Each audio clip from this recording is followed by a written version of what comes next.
রাত নামলে কিছু জায়গা হঠাৎ করে চেনা থেকেও অচেনা হয়ে যায়। দিনের বেলা যে পথ দিয়ে হেঁটে গেলে কিছুই মনে থাকে না, রাতের বেলায় সেই পথেই পা ফেলতে একটু দেরি হয়। বাতাস একই থাকে, গাছও একই, তবুও মনে হয় কোথাও একটা ফাঁক আছে। সেই ফাঁক দিয়েই যেন অন্য কিছু ঢুকে পড়ে। আপনি এখন শুনছেন গল্পের ভুবন অডিও গল্প, আর এই গল্পটা আপনাকে নিয়ে যাবে এমন এক গ্রামে যেটার নাম হয়তো আপনি আগে শুনেননি, কিন্তু যার রাত আপনার খুব চেনা মনে হবে।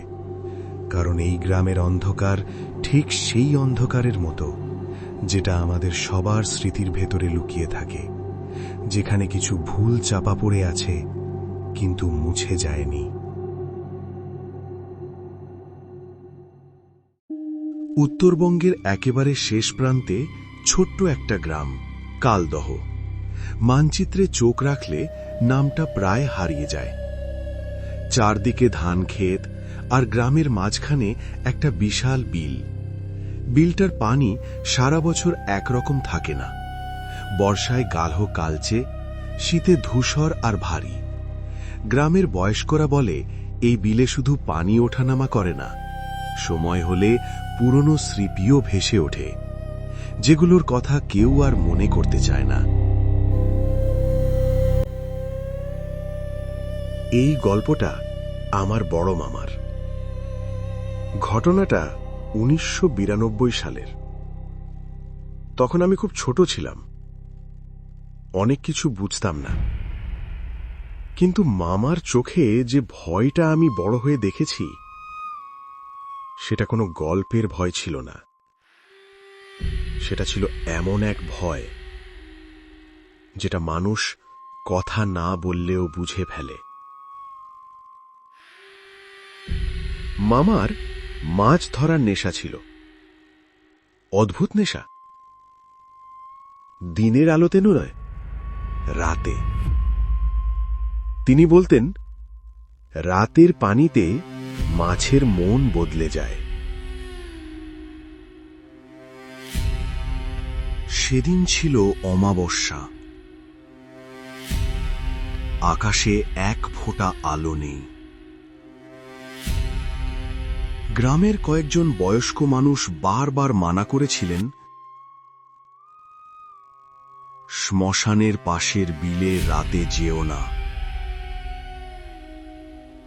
ওই পানির ভেতর কিছু ঠিক নেই। মামা হেসে বলেছিলেন, পানি তো পানি। রাত প্রায় 2:30। চারদিক এতটাই নিস্তব্ধ যে নিজের হৃৎস্পন্দন কানে লাগে। ঠিক তখনই কানে এলো একটা শব্দ, ফিসফিস করে বলা,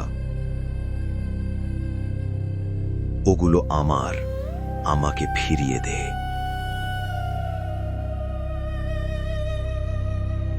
এরপর থেকে মামা আর কখনো রাতে বিলের ধারে যাননি। কিন্তু আসল ভয়টা ছিল অন্য জায়গায়। তিনি বলতেন, রাতে ঘুম ভাঙলে এখনো নুপুরের শব্দ শুনতে পান। শব্দটা দূরে নয়, খুব কাছে। কালদহ বিলের পানি আজও শান্ত, কিন্তু গ্রামের লোকেরা জানে কিছু জিনিস চাপা পড়ে থাকে না। এই গল্পটা যদি আপনার বুকের ভেতরে কাঁপন তোলে, তাহলে বুঝবেন আপনি একা নন। আপনার নীরব শোনা, আপনার একটা ভালো লাগা এই গল্পগুলোকে বাঁচিয়ে রাখে। ভালো থাকবেন, আলো নিভিয়ে ঘুমোবেন না, কারণ কিছু শব্দ অন্ধকারেই সবচেয়ে পরিষ্কার শোনা যায়।